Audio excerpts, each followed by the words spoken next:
અમદાવાદની ખ્યાતિ હોસ્પિટલ કાંડમાં તપાસનો ધમધમાટ। આરોપી પ્રશાંત વજીરાણીને લઈ પોલીસ પહોંચી ખ્યાતિ હોસ્પિટલ।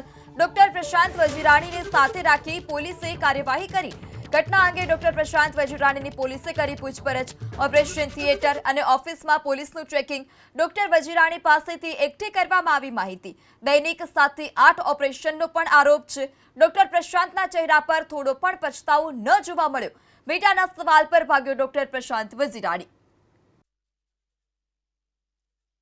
ખ્યાતિ હોસ્પિટલ હત્યાકાંડમાં પ્રશાંત વજીરાણી જે ડૉક્ટર આરોપી છે તે આરોપીને લઈને હાલમાં પોલીસ હોસ્પિટલ પહોંચી છે અને હોસ્પિટલ ખાતે તેની તપાસ ચાલી રહી છે। આ તપાસમાં આપ જોઈ રહ્યા છો કે પોલીસ કર્મીઓ પ્રશાંત વજીરાણીની સાથે છે અને તેઓ હાલમાં હોસ્પિટલમાં તેને લાવ્યા છે અને હોસ્પિટલમાં જે પ્રમાણે દર્દીઓના ઓપરેશન કરવામાં આવ્યા હતા તેને લઈને અત્યારે પૂછપરછ થઈ રહી છે અને સાથે સાથે કેવી રીતે ઓપરેશન કરવામાં આવ્યા હતા, કેવી રીતે પ્રક્રિયા સમગ્ર થતી હતી તેને લઈને તપાસ કરવા માટે પ્રશાંત વજીરાણીને હોસ્પિટલમાં અલગ અલગ જગ્યાએ લઈ જવામાં આવશે અને હાલમાં આપ જોઈ રહ્યા છો દ્રશ્યોમાં કે તે હાલમાં ખ્યાતિ હોસ્પિટલમાં છે અને આ હોસ્પિટલનો જે રૂમ છે તે ખોલી રહ્યા છે અને આ રૂમ ખોલી અને તેને અંદર લઈ જવામાં આવશે। આપ જોઈ રહ્યા છો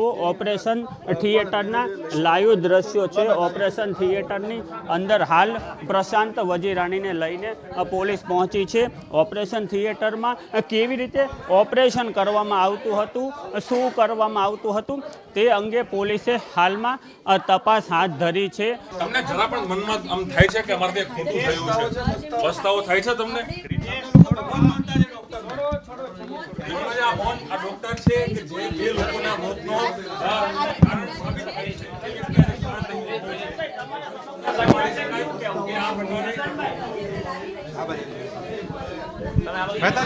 આ હતા પ્રશાંત વજીરાણી કે જેમને ડૉક્ટરને ભગવાનનું સ્વરૂપ માનવામાં આવે છે, પરંતુ તે ભગવાનનું સ્વરૂપની જગ્યાએ હાલમાં સમગ્ર રાજ્યમાં શૈતાનનું સ્વરૂપ સાબિત થઈ રહ્યા છે।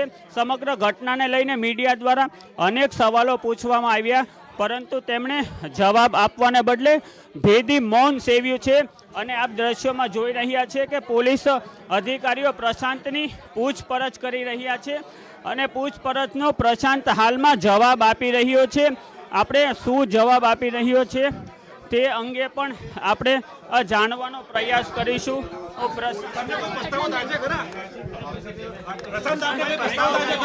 તમે ડોક્ટરને ભગવાન કહેવાય, એક સામાન્ય ગામડાના માણસો અહીં પહોંચાવો, તમારી કોઈ ભૂલ છે ખરા આમાં? તમને લાગે છે કે તમે મોટી ભૂલ કરી છે અને સાથે કહી શકે કે બે લોકો મરી ગયા?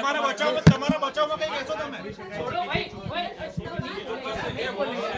ડોક્ટર આ મૌન કહી શકાય કે ડૉક્ટર પ્રશાંત હાલમાં મૌન છે, તે કશું જ બોલવા માટે રાજી નથી અને આપણે સ્પષ્ટ જોઈ રહ્યા છીએ કે આ જે કરોડો રૂપિયાનું જે કૌભાંડ થયું છે જે આ હોસ્પિટલમાં અને આ જે ઓપરેશન થિયેટર છે, આ હજારો દર્દીઓ એવા હશે કે જેમનું આ જ ઓપરેશન થિયેટરમાં ખોટી રીતે ઓપરેશન કરવામાં આવ્યું અને PMYJ જે યોજના છે તેનો ખોટી રીતે દુરુપયોગ કરવામાં આવ્યો અને દુરુપયોગ કરી દર્દીઓના સ્વાસ્થ્ય સાથે ચેડા કરવામાં આવ્યા અને સરકારને કરોડો રૂપિયાનો ચૂનો ચોપડવામાં આવ્યો। આ સમગ્ર પ્રક્રિયાનું આ જે ઓપરેશન થિયેટર છે તે સાક્ષી છે અને આ ઓપરેશન થિયેટરમાં આપ જોઈ રહ્યા છો કે હજી પણ કેટલીક બોટલોમાં દવા પણ ભરેલી છે। આપ જોઈ રહ્યા છો આમાં દવા સહિતના બધી વસ્તુઓ પણ ભરેલી છે, જેથી કહી શકાય કે ઇસ્ટિમેટ તમામ હજી હાલમાં ચાલુ હોય તેવી સ્થિતિમાં છે। આપ જોઈ રહ્યા છો સામે મોનિટર છે, તેમાં પણ લાઇટ હજી પણ શરૂ છે।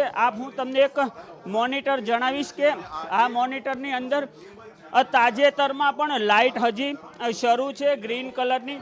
આ લાઇટ હું તમને બતાવવા માંગીશ કે આપ જોઈ રહ્યા છો કે અહીં આ લાઇટ જે છે તે હાલમાં શરૂ છે। આમ કહી શકાય કે આ ઘટના બાદ હું કેમેરા પર્સનને જણાવીશ કે આ જે મેડિકલ ઇન્સ્ટ્રુમેન્ટ છે તે પણ હજી છે। આ બોટલોમાં અત્યારે પણ જરૂરી ઓપરેશનની દવાઓ ભરેલી છે।